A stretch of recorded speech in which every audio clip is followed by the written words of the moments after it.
everyone, welcome back to my YouTube channel. First and foremost, I just want to say thank you so much to everyone that has watched my videos and liked and subscribed to my channel so far. I'm really quite overwhelmed by how many people have actually watched them. I was very sure that nobody would because like nobody really cares, but hey, so I'll start off by saying thank you. I've been thinking a lot about today's video and what I wanted it to be about. So I think that we'll just start kind of with the basics, which is PCOS. What is PCOS? PCOS stands for polycystic ovarian syndrome, and it's actually one of the leading causes of infertility in women of childbearing age, obviously. So PCOS, polycystic ovarian syndrome, what it really is, it's a hormonal imbalance. Some women develop cysts in their ovaries with this syndrome, some women don't. I think that a lot of women actually have PCOS and would really have no idea. It's generally characterized by really, really erratic cycles. So a typical cycle in a woman could be anywhere from, 25 to 35-ish days. But we're talking really erratic cycles. So anywhere from, the normal 28-day cycle all the way up. I've heard of women, having one period a year. So very, very erratic cycles. Some women have a lot of pain from the cysts in their ovaries. It's often characterized by insulin resistance, weight gain or being overweight, hair loss on your head, but extra hair everywhere else on your body, which is really nice. I don't have that, by the way. Except I do have my little chin whiskers. And there was one more I wanted to mention. Acne, yes, because of course. I'm kind of fortunate in that I don't know that no one's ever really told me I have a mild case of PCOS. I have some symptoms, I don't have others. I don't generally suffer from cysts in my ovaries. I definitely struggle with my weight. Specifically, losing weight is really difficult for me, which is, I think, fairly common for a lot of women with PCOS. But I have fairly regular cycles, at least as of the last 6 to 7 months or so. But even still, when things were what I might consider bad for me, my longest cycle was probably somewhere near 50 to 60 days. So obviously, if you are trying to conceive, that can make it very, very difficult because narrowing down when you're actually ovulating, if you're actually ovulating, can be really, really hard. So today, I would like to talk about a few things that I am doing to treat my PCOS and maybe help me along the way to getting pregnant. So the biggest thing I am doing is all of my medications and supplements. And I feel like it's a lot. I know that I'm sure that there are women that take a whole lot more than I do, but it's kind of a lot. So we'll just run down everything. First are my prenatal vitamins. This is like the most enormous bottle of prenatal vitamins, but they are the Smarty Pants brand, and they are gummy prenatals, and they are delicious. Honestly, like, it's like my nighttime candy. I really love these prenatal vitamins, but they're, aside from being delicious, they are actually a really, really good prenatal. They've got methylfolate, which is a really big deal. Folic acid is really important to take if you are wanting to get pregnant because it can prevent neural tube defects in your baby. And I think there's some new information coming out that maybe methylfolate is a better form of folic acid. So I got that covered. Check. Okay. Next, I am taking magnesium. I don't really know why I'm taking magnesium, to be perfectly honest with you. My chiropractor told me I needed to take it. So I'm taking magnesium. I am taking a B complex. Always a good thing to take. One of the main reasons I take this B complex is because I am always anemic. So I figured, hey, why not? It'd be good to take. So along with that, I also take iron because of my anemia. Now, this is just an aside. I'm kind of obsessed with like gummy things right now. And so I was like, ooh, I'm gonna try these iron gummies.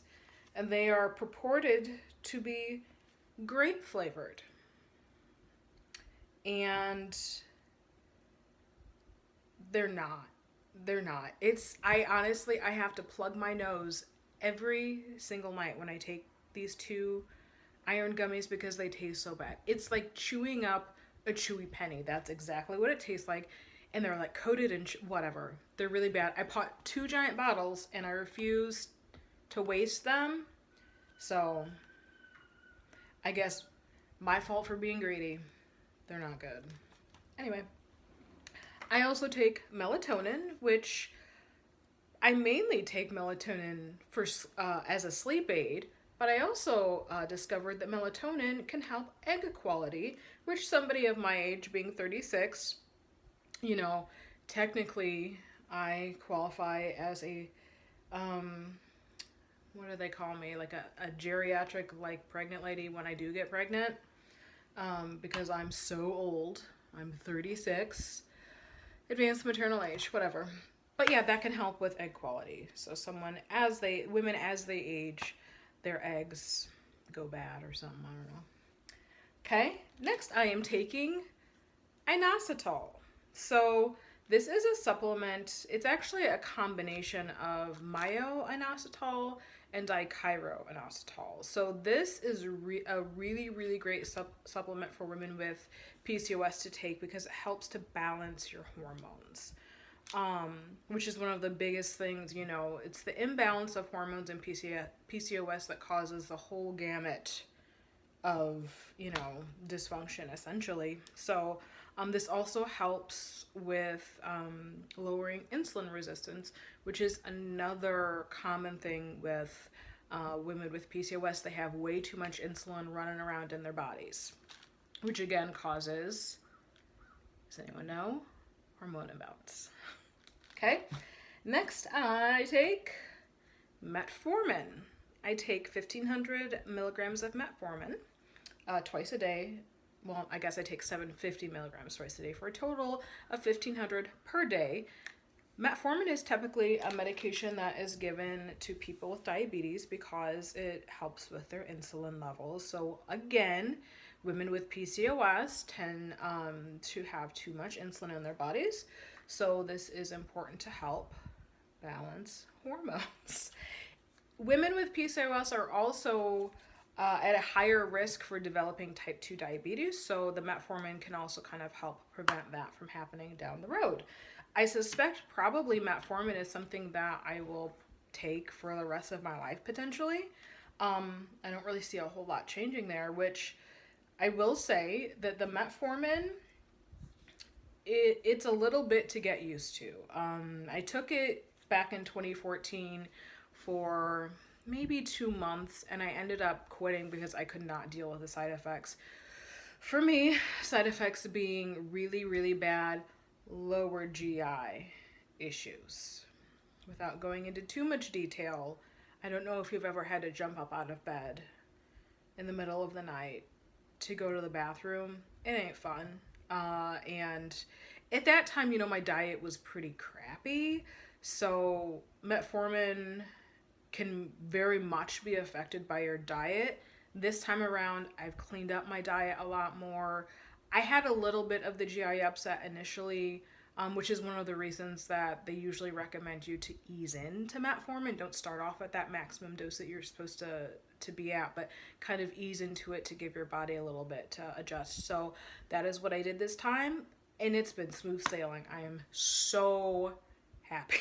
I am so happy that my body has acclimated to the metformin. And last but not least, I am taking thyroid medication because apparently I have low T3. Who knew?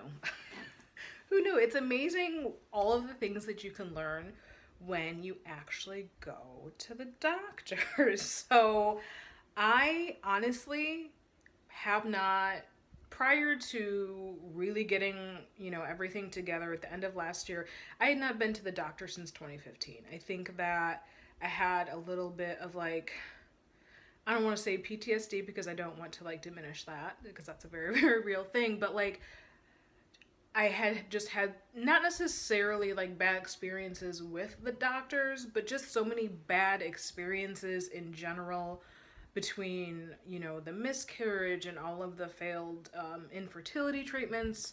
I was just like, I'm going back to the doctor. I ain't doing that. So I'm glad that I finally went back. Of course, you know, it was not nearly as bad as I thought it was going to be. I was super, super nervous, which is ridiculous, you know. I'm a nurse. I deal with doctors all the time, but I was so nervous to go back, which, you know, from what I understand of talking with other nurses, that is not an uncommon thing. We all hate going. But it's been very, very valuable, and I've gotten a lot of good information. So what else? Oh, the big one. So the last medication that I am taking for my PCOS, which I don't have the bottle because I've already thrown it away, is Fumero. Fumero is a medication that is actually usually used for breast cancer, but, you know, somebody figured out that it helps women ovulate. So I started taking that this cycle. You take it on certain cycle days. So I took it on cycle days 3 through 7. And the purpose of the Fumero is to block estrogen so that the other hormones in your body can start to grow your follicles, and inside of your follicles and your ovaries are the egg. So the purpose is to promote follicle growth for hopefully a stronger ovulation. We'll see what happens. I have not yet ovulated this cycle yet, so I'm watching the clock, you know, taking all of my OPKs and whatnot, but I think that's it. This is kind of a shorter video for today. So thank you again for watching my video. If you want to leave a comment and make suggestions about videos that you might like to see, or if you have any questions, or if you want to tell me anything that might be on your precious little mind, I'd love to hear it. Thanks again for watching my video. Like and subscribe to my channel if that is something that you feel compelled to do. I'm not going to pressure you to do it. All right, y'all have a good day. Bye.